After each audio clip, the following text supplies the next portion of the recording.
Where does terminology divide us from our compassion, or even from our humanity? The more I study history and even current events, the more that I realize that we are not asking the questions that we should be asking in order to evolve as a species. Morally, most certainly spiritually and physically. We have a certain amount of willpower points when we go about our thinking, when we go about our actions. And I think that we have a certain amount of in-group and out-group. How bad does somebody have to be? What horrors do they have to commit in order for us to say we are willing to kill the same kind of people? How awful do people have to be to children for us to say that we are willing to kill children as well? Whether it be bombs or something else, but usually bombs. Because a lot of the time when it's so personal, when somebody is physically doing something to a child, to an innocent person, when they're physically doing it themselves, whether it be cutting or shooting, we retreat to the less upfront and personally committed kinds of atrocities. If somebody physically kills an innocent,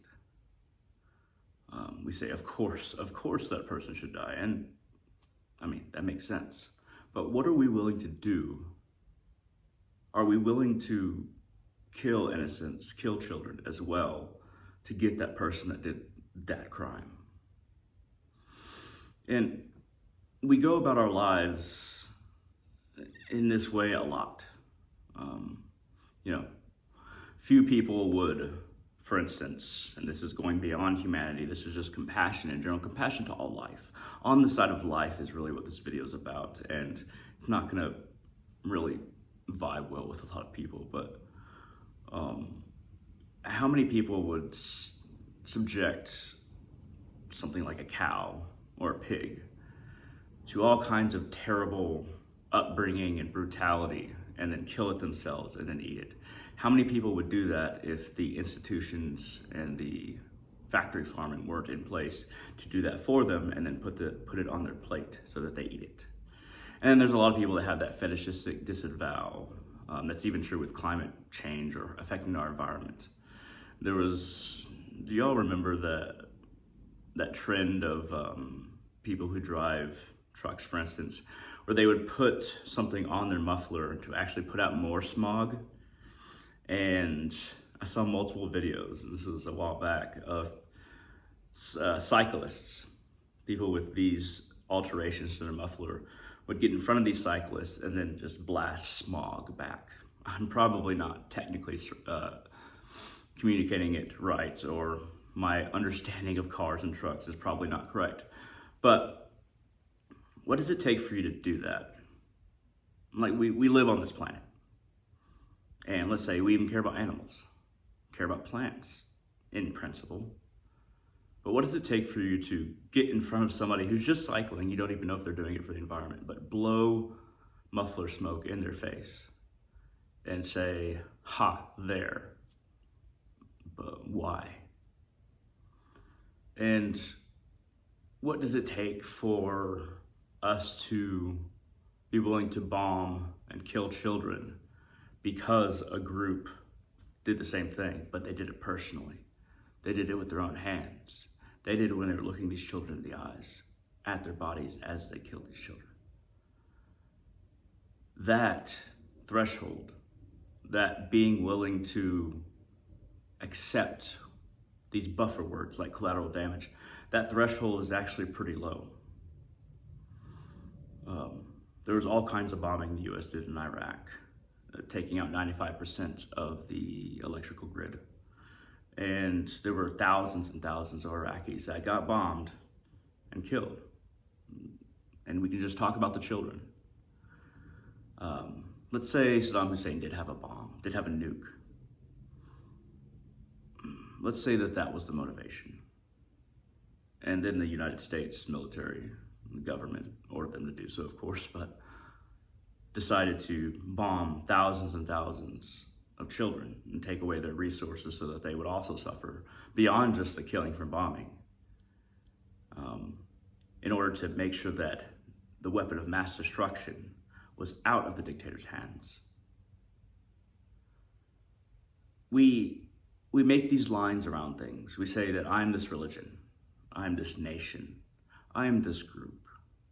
And if there are a certain amount of people in another group that are willing to harm innocent people in another, then we will do whatever it takes to take those people out, even if it means killing the same innocents that those people killed.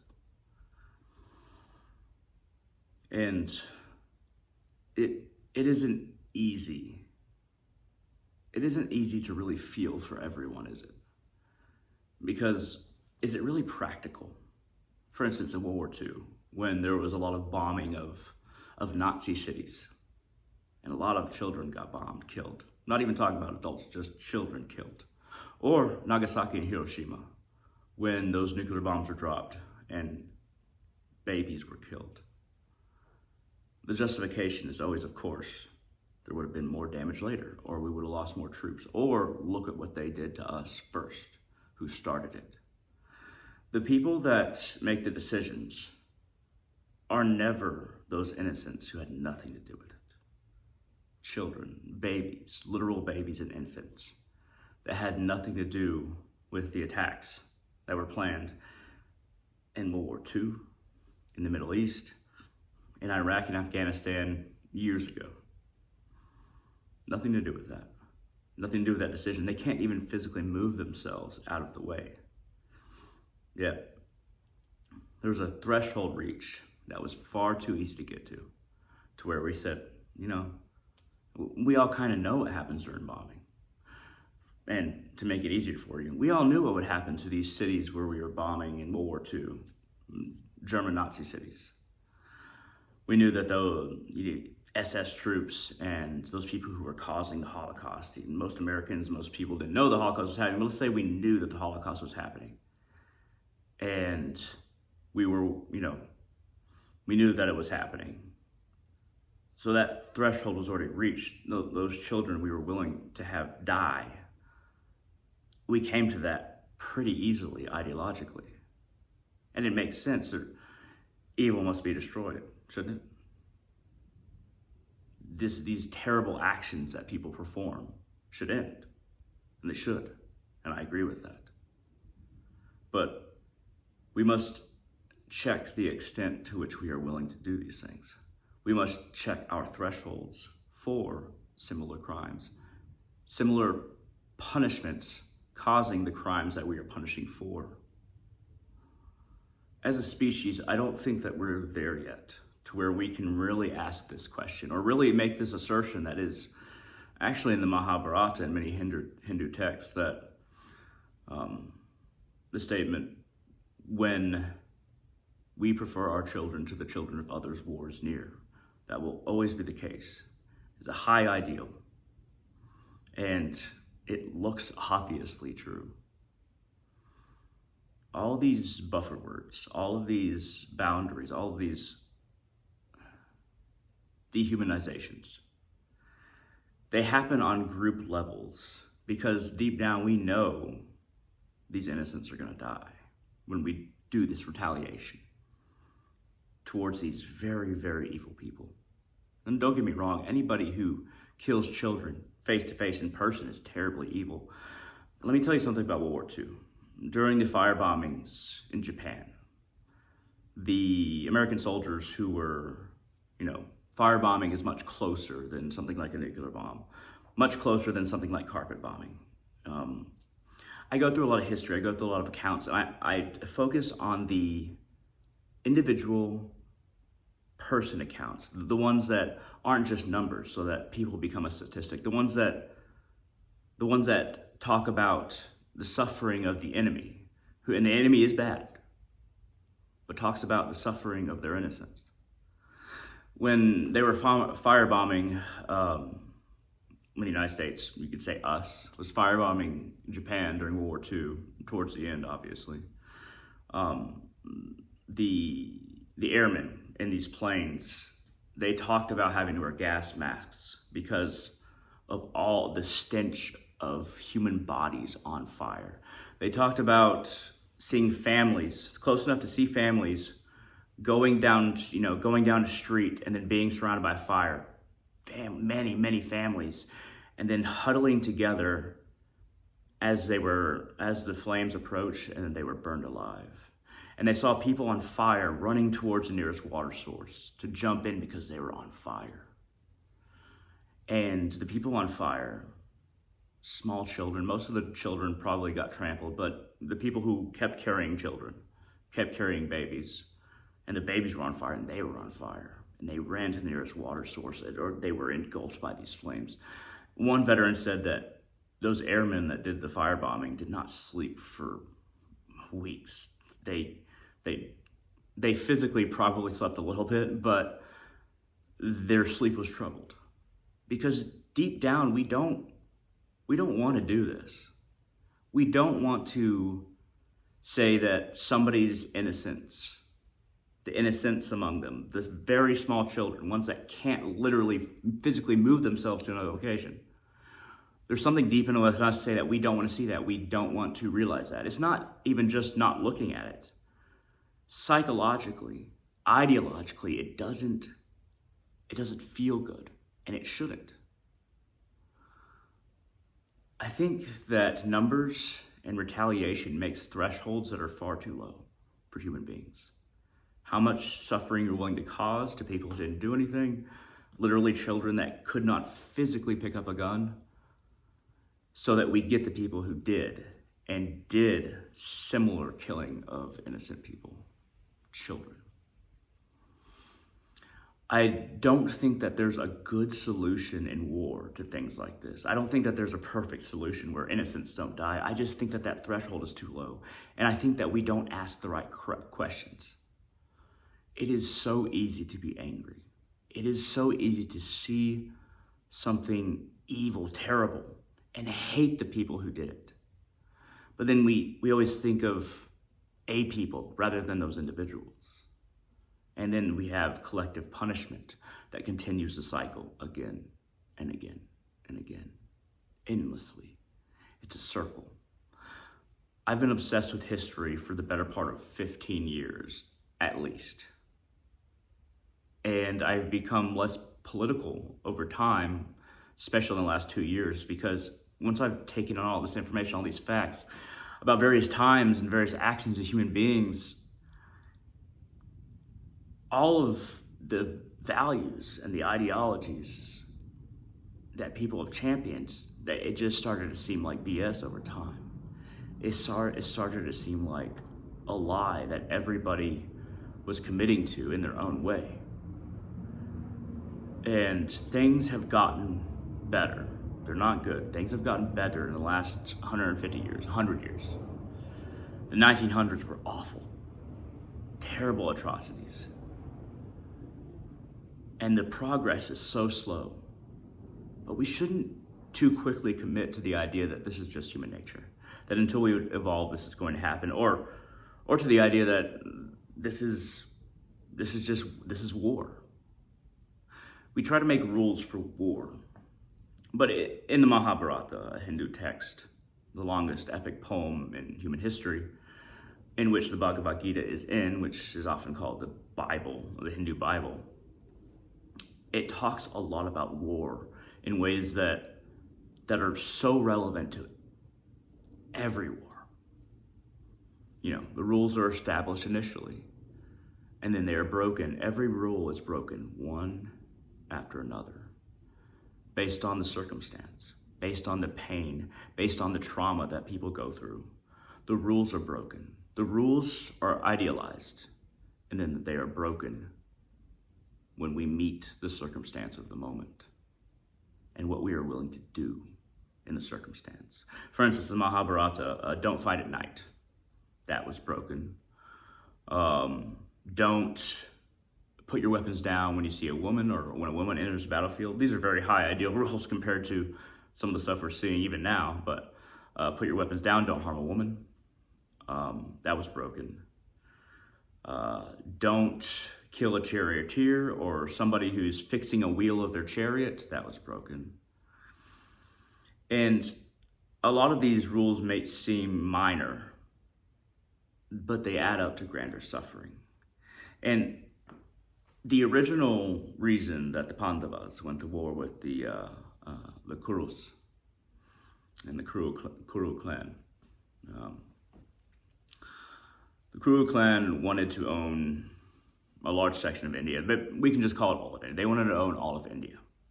The Pandavas, it was their right to rule India. And the Pandavas, they were like, just give us 5 villages, just give us, and they had, a few cities and a few villages. They went down, and Krishna said, just give them 1 village. And Duryodhana said, I will not give them 1 village, I will not give them 1 house, I will not give them a finger of dirt in a single village. And this may seem like kingly stuff, that, princeship stuff that doesn't really apply, but I think it does. Not willing to give even a little bit because we feel we have the right to it. And, of course, there was the derobing of Draupadi, the wife of the Pandavas. She was derobed in public, or they attempted to, but Krishna did not, but allowed the robes to flow around her and to where they couldn't pull off enough to actually take it off. These are highly symbolic, but these slights and these cruelties, they needed to be avenged.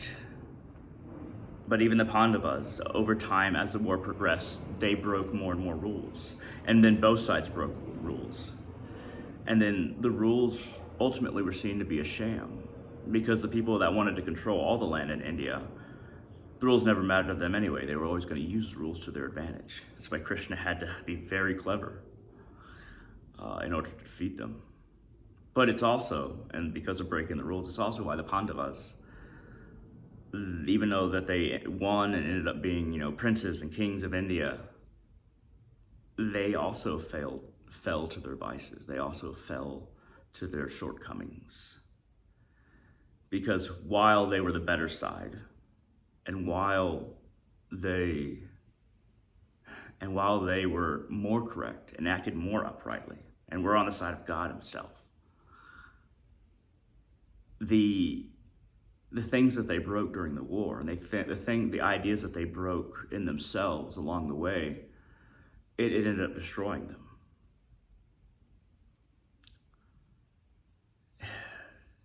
Human compassion is important. Rules of war are vital and important, and we shouldn't allow evil things to happen. But we should not do evil things in return, because, at least we got the ones who started it, who did these terrible things that are not excusable, no matter looking at history, no matter looking at what has happened in an area, no matter what one side has done. If one side starts doing things that is really, really awful, we have to make sure that, as Nietzsche said, if we're going to hunt or fight monsters, we got to make sure that we don't become them in the process.